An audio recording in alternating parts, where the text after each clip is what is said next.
दिल्ली की सभी डेयरियों को 8 हफ्ते के अंदर यानी कि 23 अक्टूबर तक हटा दिया जाएगा, जिसको खुद डेयरी मालिकों ने स्वीकार किया है। और हाई कोर्ट ने भी इस पर सख्त टिप्पणी करते हुए क्या कहा है, इसको जानेंगे आज की जमीनी हकीकत की इस खबर में।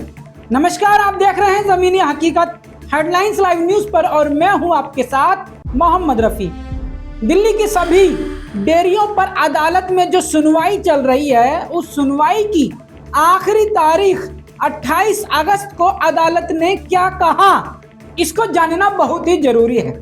और अगली तारीख 27 सितंबर 2024 को अदालत में क्या होने वाला है या क्या होगा, उसको भी समझना बहुत जरूरी है। अगर आप 27 सितंबर की कार्रवाई को ऑनलाइन देखना और सुनना चाहते हैं तो उसका लिंक भी आपको 27 तारीख की सुबह मिल जाएगा। उस लिंक पर क्लिक करके आप अदालत की कार्रवाई अपने मोबाइल पर लाइव सुन सकते हैं। अब 28 अगस्त की सुनवाई में मदनपुर खादर डेयरी फार्म एसोसिएशन के वकील प्रमोद गुप्ता ने दिल्ली उच्च न्यायालय में दायर अपनी याचिका को वापस लेने की इच्छा व्यक्त की है, जिस पर अदालत ने उनकी याचिका को वापस करते हुए उन्हें कानून के अनुसार उचित कार्रवाई करने की स्वतंत्रता यानी कि आजादी भी प्रदान की है। लेकिन अदालत ने स्पष्ट ये भी किया है कि जो अवैध निर्माण है, जो प्लॉट आवंटित किए गए हैं, उन मवेशी शेड का दुरुपयोग का होना और अतिक्रमण के मुद्दों को संबंधित प्राधिकरण द्वारा कानून के अनुसार निपटाया जाएगा, जैसा कि 19 जुलाई 2024 के आदेश में निर्देशित किया गया था। 19 जुलाई 2024 का आदेश की कॉपी का लिंक हमने नीचे डिस्क्रिप्शन में दिया गया है।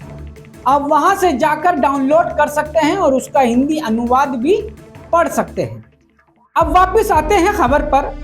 और यदि आवेदकों को किसी नोटिस या प्राधिकरण की तोड़फोड़ की कार्रवाई या कोई भी कार्रवाई से कोई भी शिकायत है तो वह इसे कानून के अनुसार चुनौती देने के लिए स्वतंत्र होंगे।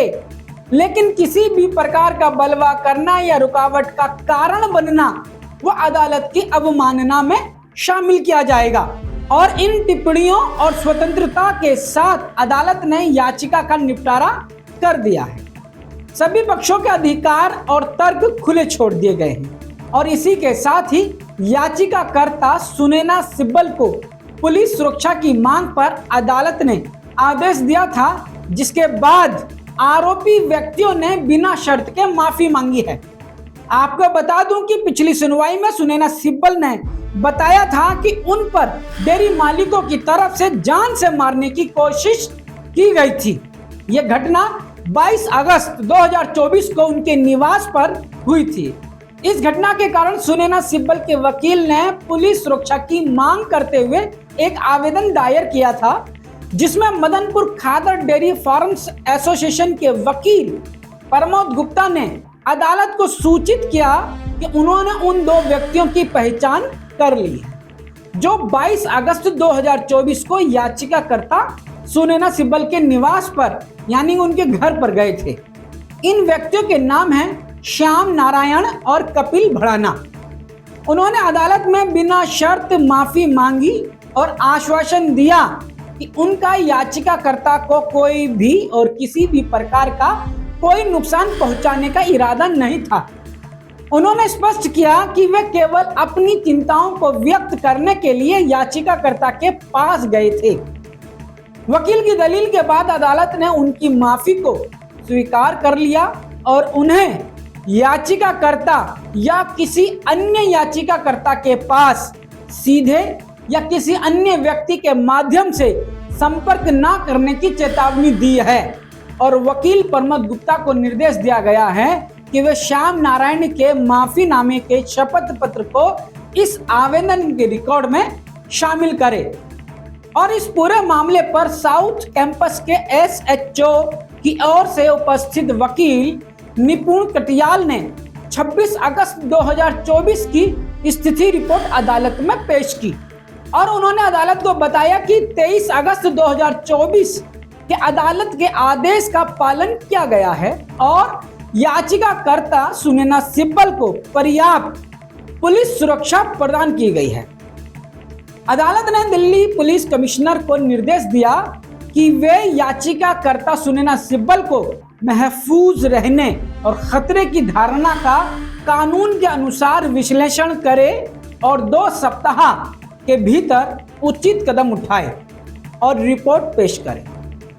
अब आते हैं अदालत द्वारा दिए गए 8 हफ्तों में डेयरी बंद करने के निर्देश पर कि डेयरी मालिकों का क्या कहना है। अगर आप अदालत के द्वारा दिए जाने वाले आदेश को पढ़ना चाहते हैं तो उसका भी लिंक नीचे दिया गया है, आप वहां से जाकर पढ़ सकते हैं और डाउनलोड भी कर सकते हैं। और इसके अलावा Bhalswa dairy, Shahabad dairy, Ghazipur dairy में अदालत ने अभी तक कितने ऑर्डर और कितने जजमेंट अभी तक जारी किए हैं वो सब आपको नीचे डिस्क्रिप्शन में मिल जाएंगे, या फिर आप गूगल पर जाकर www.headlineslivenews.com पर जाकर भी देख सकते हैं। अब आते हैं वापिस खबर पर। इस पर भलसवा डेयरी मालिकों की ओर से एक शपथ पत्र दाखिल किया गया जिसमें 8 सप्ताह में डेयरी बंद करने के लिए और समय की मांग की गई। इस मांग पर दिल्ली उच्च न्यायालय में भलसवा डेयरी मालिकों के प्रतिनिधि अधिवक्ता सुनील दलाल ने अदालत को सूचित किया कि 23 अगस्त 2024 के आदेश के अनुपालन में 45 डेयरी मालिकों के शपथ पत्र 27 अगस्त 2024 को दाखिल किए गए हैं। उन्होंने बताया कि डेयरी मालिक या तो मूल आवंटी हैं या मूल आवंटी के पट्टेदार हैं।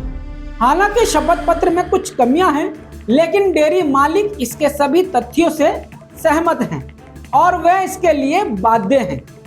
एडवोकेट दलाल ने बताया कि भलसवा में 419 डेयरियां चल रही हैं और सभी डेयरी मालिकों के शपथ पत्र समय की कमी के कारण दाखिल नहीं हो सके हैं, लेकिन इन्हें 2 सप्ताह के भीतर दाखिल कर दिया जाएगा। लेकिन इसके साथ ही उन्होंने डेयरी मालिकों को सूचित किया कि अगर वे 8 सप्ताह के भीतर डेयरी बंद करने के आदेश का पालन करने में विफल रहे तो राज्य प्राधिकरण डेयरी मालिकों के मवेशियों को जब्त कर सकती है और इसका कोई विरोध करने का अधिकार नहीं रहेगा, जैसा कि 23 अगस्त 2024 के आदेश में दर्ज किया गया है। वो आदेश क्या है उसे आप वीडियो के डिस्क्रिप्शन में जाकर पढ़ सकते हैं, उसका लिंक नीचे दिया गया है। अब आते हैं वापिस खबर पर। एडवोकेट दलाल ने बताया कि 27 अगस्त 2024 को डेयरी एसोसिएशन के अध्यक्ष सतीश कुमार द्वारा दाखिल शपथ पत्र में सदस्यों की सूची संलग्न की गई है, जिसमें उन्होंने 401 प्लॉट धारकों का प्रतिनिधित्व किया गया है। उन्होंने यह भी कहा कि एसोसिएशन 9 अगस्त 2024 को अदालत में दिए गए बयान से मुक्त होना चाहती है। मतलब डेयरी एसोसिएशन ने 9 अगस्त को जो बयान दिया था उसे हम वापस लेना चाहते हैं। अब वो बयान क्या है उसे आप नीचे डिस्क्रिप्शन में पढ़ सकते हैं। उस बयान में कहा गया था कि डेयरी मालिक अपने मवेशियों को घोघा डेयरी कॉलोनी में ले जाने के लिए तैयार नहीं है और इसीलिए उन्होंने 9 अगस्त 2024 के आदेश के पैराग्राफ नंबर 24 में निर्दिष्ट शपथ पत्र दाखिल नहीं किए हैं। उन्होंने अदालत से 8 सप्ताह की समय सीमा के भीतर डेयरियों को बंद करने और मवेशियों को ले जाने की अनुमति देने की मांग की है। इसके अलावा विधिक प्राधिकरणों से मतलब तोड़फोड़ विभाग या उससे संबंधित विभागों से होने वाले विध्वंस और जगह को खाली करने के नोटिसों के संबंध में आवेदक ने कानूनी विधिक कार्रवाई शुरू करने के लिए स्वतंत्रता की मांग की। आपको बता दूं कि दिल्ली हाई कोर्ट ने भलसवा डेयरी मालिकों को 8 सप्ताह के भीतर अपनी डेयरियों को बंद करने और मवेशियों को ले जाने का निर्देश दिया है और ये आदेश 23 अगस्त 2024 से प्रभावी है, जिससे डेयरी मालिकों को 23 अक्टूबर 2024 तक का समय दिया गया है। अदालत ने भलसवा के 419 डेयरी मालिकों द्वारा दाखिल शपथ पत्रों पर विचार किया और 9 अगस्त 2024 के आदेश के पैराग्राफ नंबर 22 में दी गई प्रतिबद्धता से उन्हें मुक्त कर दिया है। आपको बता दूं कि इस पैराग्राफ में लिखा क्या है। इस पैराग्राफ में लिखा है कि भलसवा डेयरी कॉलोनी के डेयरी मालिक अपने मवेशियों को घोघा डेयरी कॉलोनी में ले जाने के लिए तैयार हैं, जैसा कि 19 जुलाई 2024 के आदेश में निर्देशित किया गया है। वकील ने बताया कि सभी डेयरी मालिक इस संबंध में व्यक्तिगत हल्फनामा दायर करेंगे, जिसमें मवेशियों को स्थानांतरित करने की सहमति और कोर्ट के निर्देशों के अनुसार सभी खुलासे शामिल होंगे। वकील ने अदालत से अनुरोध किया कि हल्फनामा दाखिल करने के बाद नगर निगम यानी कि एमसीडी और दिल्ली शहरी आश्रय सुधार बोर्ड यानी डूसूब को सीलिंग और विध्वंस की आगे की कार्रवाई रोकने का निर्देश दिया जाए। यह मामला दिल्ली में डेयरी मालिकों द्वारा मवेशियों के उचित स्थानांतरण और पुनर्वास से संबंधित है। कोर्ट के इस आदेश के अनुपालन से क्षेत्र में चल रही समस्याओं का समाधान संभव हो सकेगा, लेकिन अब इन बातों का कोई आधार नहीं रहा। कोर्ट ने राहत दी है। इसी के साथ ही शपथ पत्र दाखिल करने का निर्देश जो पैराग्राफ 24 में दिया गया था उसे भी वापस ले लिया गया है। अब पैराग्राफ 24 में क्या लिखा है, इसकी भी जमीनी हकीकत को समझते हैं। इसमें लिखा है कि भलसवा डेयरी कॉलोनी के डेयरी मालिकों को हल्फनामा दाखिल करना है, जिसमें उन्हें बताना है कि भलसवा डेयरी कॉलोनी के उन डेयरी मालिकों को जो अपने मवेशियों को घोघा डेयरी यानी कि घोघा कॉलोनी में स्थानांतरित करने के लिए तैयार हैं, जिसमें मवेशियों की पूरी जानकारी देनी होगी, अपने जानवरों को यहां से हटा दिया जाएगा, इसकी सहमति देनी होगी, आवंटित भूखंड पर वर्तमान में मौजूद निर्माण की जानकारी देनी होगी, निवासियों की सूची देनी होगी कि उस प्लॉट में कौन कौन रह रहा है, प्रत्येक मंजिल पर निवास कर रहे व्यक्तियों की संख्या बतानी होगी, उनके नाम और आवंटी के साथ उनके संबंध क्या है ये बताने होंगे। भूखंड का विवरण और आवंटी के पक्ष में जारी आवंटन पत्र के विवरण जो है वो देने होंगे और भी बहुत कुछ जानकारी देनी होगी। लेकिन इस आदेश के बाद अब कुछ भी जानकारी नहीं देनी होगी, क्योंकि ये आदेश भी अब वापस ले लिया गया है। इसके अलावा अदालत ने 9 अगस्त 2024 के आदेश के पैराग्राफ 28 में दी गई अंतरिम सुरक्षा को भी समाप्त कर दिया है। अब ये अंतरिम सुरक्षा क्या है, इसकी जमीनी हकीकत को भी समझते हैं। दिल्ली हाईकोर्ट ने एक अंतरिम आदेश जारी किया है, जिसमें कहा गया है कि यदि डेयरी मालिक समय सीमा के भीतर आवश्यक हल्फनामे दाखिल करते हैं तो एमसीडी और दिल्ली शहरी आश्रय सुधार बोर्ड यानी डूसूब को अगली सुनवाई की तारीख तक उन भूखंडों पर यानी कि उन जगहों पर निर्माण को सील या ध्वस्त करने से रोका जाता है जहां डेयरी और आवासीय परिसर दोनों मौजूद हैं। ये अंतरिम सुरक्षा केवल उन भूखंडों के लिए है जिनके आवंटियों ने हल्फनामा देकर अपने मवेशियों को स्थानांतरित करने का संकल्प लिया है।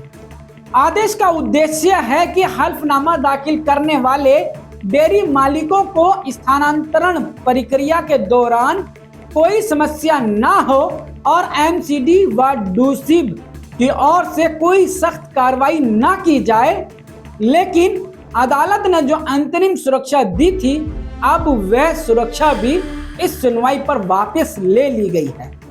अब नगर निगम और डूसीब कानूनी दायरे में अपनी कानूनी प्रक्रिया करने के लिए आजाद है। अदालत ने यह भी निर्देश दिया है कि यदि 23 अक्टूबर 2024 के बाद भी भलसवा में कोई मवेशी या पशु पाया जाता है तो उन्हें जब्त कर लिया जाएगा, जैसा कि 23 अगस्त 2024 के आदेश में निर्दिष्ट किया गया है।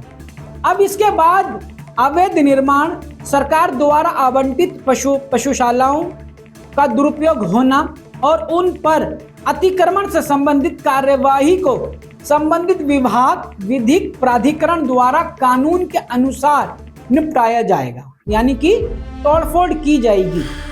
यदि आवेदकों के सदस्यों को इन नोटिसों के संबंध में कोई भी आपत्ति है तो वे कानून के अनुसार चुनौती देने के लिए स्वतंत्र हैं, यानी कि आजाद हैं। वो अदालत आ सकते हैं। इस पूरी जमीनी हकीकत की खबर में आपको समझ आ गया होगा कि अदालत में क्या चल रहा है और जमीन पर क्या चल रहा है और राजनीतिक गलियारों में क्या हो रहा है। इस खबर के आधार पर आप अपने पशुओं को और अपनी डेयरियों को कैसे सुरक्षित रख सकते हो, एक सही निर्णय ले सकते हो। और अगली तारीख की सुनवाई को सुनने के लिए आप हमारे चैनल पर बने रहें। आपको सभी अपडेट मिलती रहेंगी। आप हमारे चैनल को सब्सक्राइब करें और खबर अच्छी लगी हो तो लाइक और शेयर भी करें। इस खबर में बस इतना ही। अब मुझे दीजिए इजाजत। शुक्रिया। शब बखैर।